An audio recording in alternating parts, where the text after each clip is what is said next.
So it turns out that the big banks are involved in a criminal conspiracy with loan sharks. So this is a fascinating story. So what happens is the loan sharks give out loans that have interest rates that can range all the way up to 500% annually.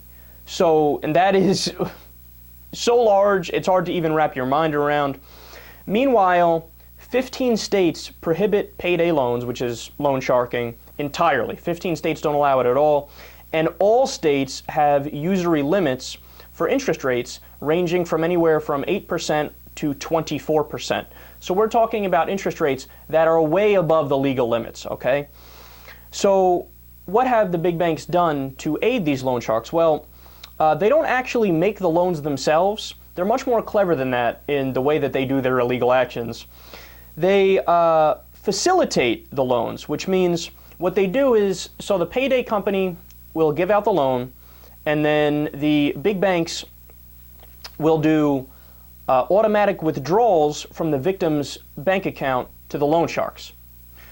So without that service from the big banks, these internet loan shark companies could not operate. It would not be possible.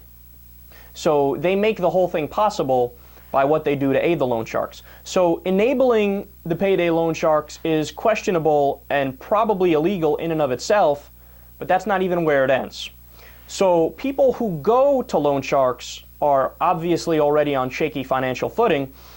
So the automatic deductions in roughly 27% of cases end up with the victim overdrawing because they don't have enough money in their bank account. So what happens when you overdraw? Of course, you get a fee from the bank. So they are profiting tremendously off of helping loan shark companies, which are illegal, and then they're picking up money on the side by charging the overdraw fees. And by the way, you're adding debt on top of debt for people who can't afford it. There's a reason why loan sharking is illegal, because it's suspected that people won't be able to pay it back, and it's a predatory interest rate. So look, this is just another area. This goes hand in hand. Think about the HSBC scandal, which broke the other month, which talked about how they were laundering money for terrorists. The whole idea is that these banks are not only too big to fail, they're too big to jail, too big to punish.